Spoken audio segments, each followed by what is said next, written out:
Hey Andy, so I just had the pleasure of reading your draft letter to Jake, and it was so fun to read. And I can really tell that, you had mentioned in class at one point that you were you could personally relate to Jake's situation. I think it comes across that way in this essay because it doesn't have that kind of I don't know how to explain it, like that academic feel to it. You feel very personal in it, like you're really giving him sort of the kind of advice you would give a friend. Your voice, I think, really comes out really nicely in this essay to kind of build that trust with Jake. And so I think that the cadence and the rhythm and the language choice, the word choice, all of that is just working beautifully. I also think that the essay demonstrates that you have a pretty sophisticated understanding of what's going on with all of these concepts that we've been studying and talking about for the last 3 weeks. So this is a really solid draft. I'm going to walk through it with you and point out some of the things that are already working really well and give you a couple of suggestions along the way for how you might bring it up to the next level when you revise. So looking at your intro here, I thought it was extremely strong. You have a nice clear thesis there. And I just loved this transition. Don't take my word for it. Philosophers have been urging people to push themselves for thousands of years. It's just such a natural bridge between your own advice and how you're going to launch into this more academic piece of your letter. And it doesn't feel like forced or anything like that at all. It just reads very smoothly. Down here, I think I just mentioned that your voice is just so effective in this intro. So you're, like I said, you're having this really informal connection with Jake, and yet you're setting all the pieces up, like the thesis and the map and everything that you're going to need to set the stage for the rest of the argument. So I think it's working really well. Okay, so then before we go down the philosophy rabbit hole, and then you go into John Stuart Mill, excellent job distinguishing high quality and low quality pleasures for Jake.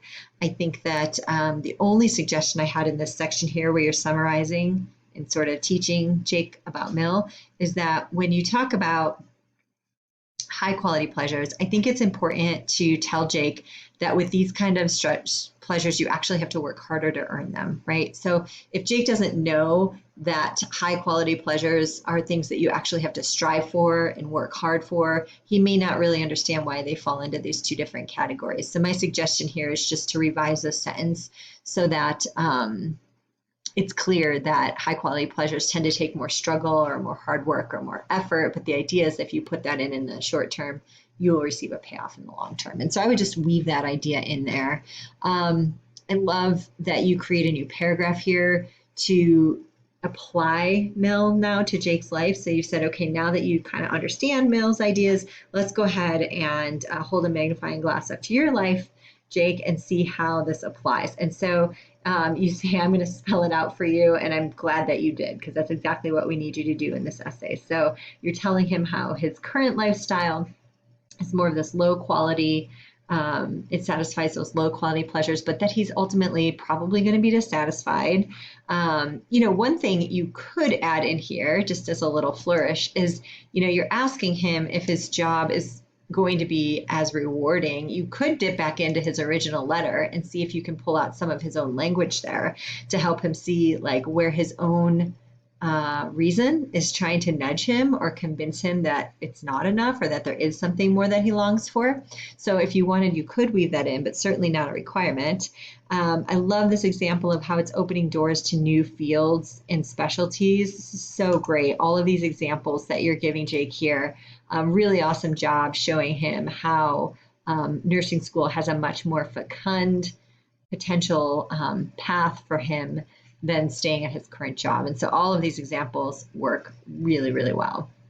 I thought it was really neat how you pulled in this Dan Gilbert example. I don't think I've ever seen another student in this essay use Gilbert in this way. And I think it's effective because people so often think that money is the key to happiness. And I think that you're just trying to dispel that notion for Jake altogether here, right? And you use this example to support this great point that let's not make decisions based on, pay. And, I hadn't thought about it with this this particular scenario, but nursing is not a very high paying job. I mean, I think you can make a living off of it, but it's not really high paying. So I think what you're saying to Jake is maybe just take that piece out of the equation. You know, like you just have to focus on other things because we know that money, as we so often think, is going to lead to happiness, doesn't. You did a nice job of citing the sources here, of pulling in the quote. I think what you actually want to do, let's see, Dan Gilbert. Yeah, I think you can use, yeah. I think it's fine how you're doing it. I was thinking about whether or not you needed to mention Eric's book, but you're just citing the source directly. So I think that that works just fine in here. In your works cited page, you're going to want to make sure to cite this TED Talk separately because you're not citing it here as though you're getting it from Eric's book. You're citing it as though you went to the original source. So just make sure that you cite it that way in your works cited page as well. Socrates, the really nice transition and introduction to Socrates. Again, I thought like just the smoothness of your voice and the way that you kind of masterfully just like build Socrates in on top of these other examples. It reads beautifully. It really does. And so you explain what the metaphor is. And then you even mentioned low quality pleasures here, which I thought was really nice. Just a nice way to keep threading that concept through. Even though you're done talking about Mill, you're still going to bring it in and tie it to Socrates. And so I think this is all working really well. And you clearly apply it to what's going on with Jake.